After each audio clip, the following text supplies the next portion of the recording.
Plays are about people, people in action, in time, and space. In these programs, we've seen the characters of Othello come to life. When you read Shakespeare's plays, you can imagine the characters and bring them to life in your mind. But for the performers in a stage production of Othello, the words on the page are just a script, a blueprint for a performance. The actors cannot be satisfied with just sketching the characters in their minds as they read the script.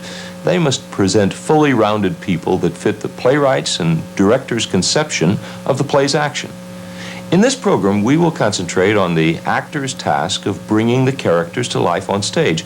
We've asked the actors who portray the four central characters in Othello to help us.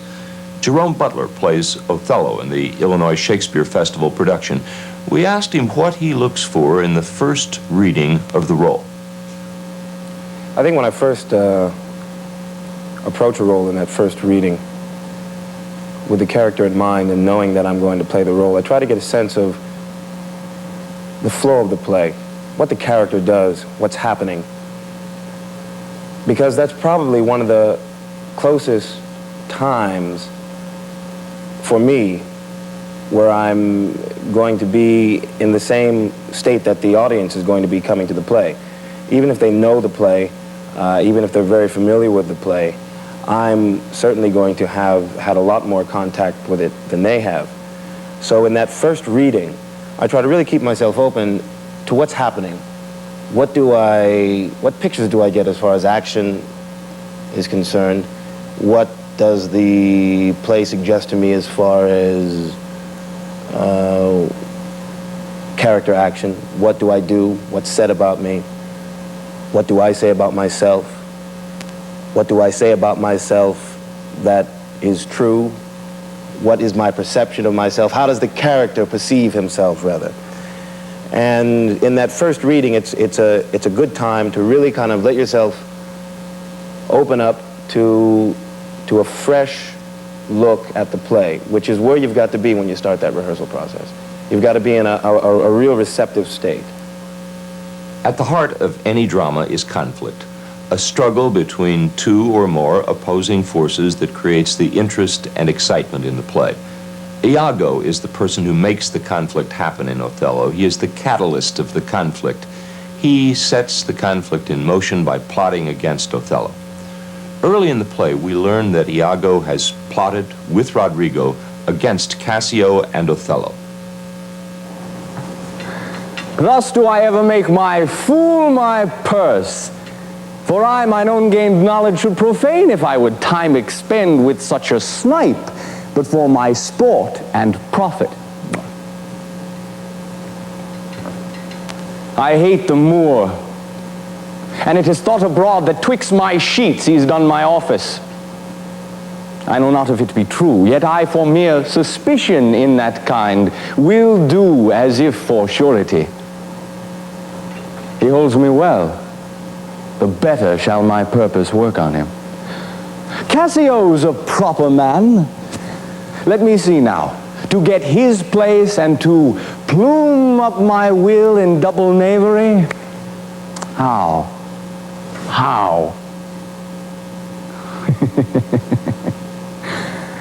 After some time to abuse Othello's ear that he is too familiar with his wife, he hath a person and a smooth disposed to be suspected, framed to make women false. The Moor a free and open nature too, that thinks men honest, that but seems to be so, and will as tenderly be led by the nose as asses are. I have it. It is engendered. Hell and night must bring this monstrous birth to the world's light.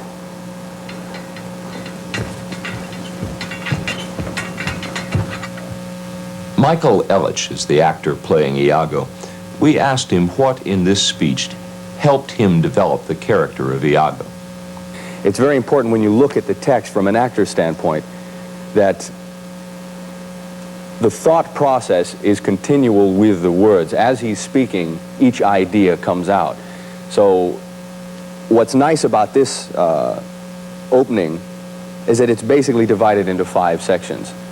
He has just duped Roderigo and has been for quite a while, and he's been living off of Roderigo's gold and jewels and what have you, and he's going to use Roderigo in furthering his revenge against the Moor. So he opens up by talking to Roderigo and stating, I've got him just where I want him, and whenever I need him, I'll tap that source. Next idea comes into mind, and it's immediately stated that he hates the Moor. It's a fact. And then he goes right into why. The possibility that he has slept with his wife and the jealousy because of that. And earlier in the play was mentioned that he had been passed up for the lieutenancy by the Moor. Now he's got the jealousy, and he's got reasons why. Now, if I were to create revenge, the fact that Othello really likes me, I'm honest, I've been with him for years, I'm always there when he needs me, it will make it very easy for the character to plot his revenge, as it were. So we've got these things building up. So we have seen that much can be learned about a character from a single speech. If you learn to listen for character clues the way an actor does, you can do much to increase your enjoyment from reading the plays. Another method for learning about characters is to study what others say about them. Rebecca O'Blennis is the actress performing Desdemona. Rebecca, what do you learn in this play about Desdemona from what others say about her? A great deal. And what's interesting is that the audience learns a great deal about Desdemona before she ever comes on stage. And this is evident in the Senate scene, which is Act 1, Scene 3. And her father has a speech where he describes her as being obedient and always behaving, and that she's never bold, a maiden never bold. And we also find out that then she's been pursued by very many men in Cyprus of noble birth. We also find out that she's rejected these offers of love before, and that's what's so surprising to him, that she's gone off and eloped. We also find out that she's from the upper class because her father is a senator. And then you get the other viewpoint before she comes on stage from Othello, when he describes their courtship together. And he describes how he sat and told her stories about his adventures, and at the end how she gave him a world of sighs, he says, and just their love between them. And then she comes on, and the audience is very prepared for her to enter at that time. Sometimes one character has information that another character does not. Knowing who knows what can help us better understand a scene. Here we see Iago take advantage of knowing more than the other characters to advance his plot to make Othello jealous. I like not that. What dost thou say, Iago? Nothing, my lord. Or if I know not what. It's not that Michael Cassio parted from my wife. Cassio, my lord. No, sure, I cannot think that he would steal away so guilty-like, seeing you coming. I do believe 'twas he. How now, my lord? I have been talking to a suitor here, a man that languishes in your displeasure. Who is it you mean? Why, your lieutenant, Cassio. Good my lord, if I have any grace or power to move you, his present reconciliation take. For if he be not one that truly loves you, and errs in ignorance and not in cunning, I have no judgment of an honest face. I prithee, call him back. Went he hence now? Oh yes, faith, so humbled that he hath left part of his grief with me to suffer with him. Good love, call him back. Not now, some other time. But shall be shortly. The sooner, sweet, for you. Shall be tonight at supper. No, not tonight. Tomorrow dinner then. I do not dine at home. I meet the captains at the Citadel. Why then tomorrow night, or Tuesday morn, or Tuesday noon, or night, or Wednesday morn? Oh, I prithee name the time. But let it not exceed 3 days, if he's penitent. When shall he come, Othello? Tell me. I wonder in my soul what you should ask of me that I should deny or stand so a-memoring on. What? Michael Cassio, there came a wooing with you, and so many a time when I have spoken of you dispraisingly hath ta'en your part, to have so much to do to bring him in. Oh, trust me, I could Prithee, do peace. Let him come when he will. I will deny thee nothing. Why, this is not a boon. 'Tis as I should entreat you wear your gloves, or feed on nourishing dishes, or keep you warm, or sue you to do a particular profit to your own person. I will deny thee nothing. Whereupon I do beseech you grant me this, to leave me but a little to myself. Shall I deny you? No. Farewell, my lord. Farewell, Desdemona. I'll come to thee straight. Amelia, come. Be as your fancies teach you. Where you be, I am obedient.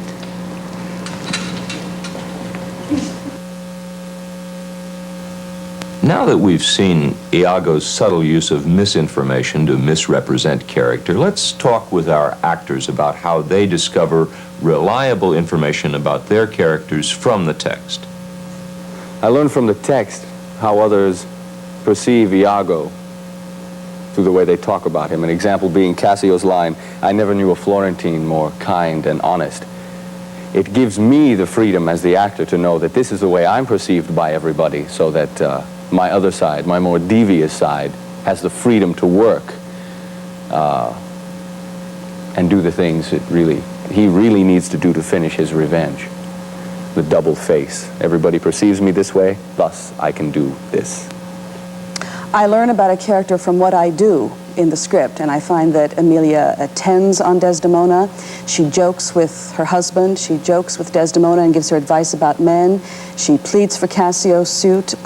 She finds the handkerchief and gives it to Iago, and she tells the truth about herself consistently. We learned earlier that characters move the conflict of the play through their interaction.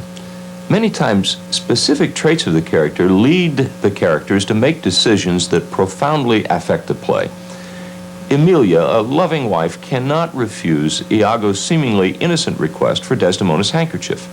Of course, Iago uses the handkerchief to convince Othello that Desdemona is having an affair with Michael Cassio. When Emilia learns at the end of the play how she has been used in the plot, her effort to tell the truth leads to her death at Iago's hands. Disprove this villain if thou be'st a man. He says thou toldst him his wife was false. I know thou didst not. Thou art not such a villain. Speak, for my heart is full. I told him what I thought, and told no more than what he found himself was apt and true. But did you say that she was false? I did. You told a lie. An odious, damned lie. Upon my soul, a wicked lie. She false with Cassio. Did you say With Cassio, mistress, go to, charm your tongue. I will not charm my tongue. I am bound to speak. My mistress here lies murdered in her bed, and your reports have set the murder on. Oh, villainy. Villainy, villainy. I think upon it. I think. I smell it. Oh, I thought so then. I'll kill myself for grief. Oh, villainy, What, are villainy. you mad? I charge you, get you home. Let me have leave to speak. It is proper, I obey him, but not now. Perchance, Iago, I'll ne'er go home. Thus, an honest and loving wife and servant becomes an accomplice to Iago's dastardly crimes. In this program, we have concentrated on the process of understanding the characters in William Shakespeare's Othello. By studying the actors' process of discovering their characters, we've learned techniques for increasing our own understanding and enjoyment of the characters as we read the play. The actors must use their own creative imagination to make these characters come to life in time and space.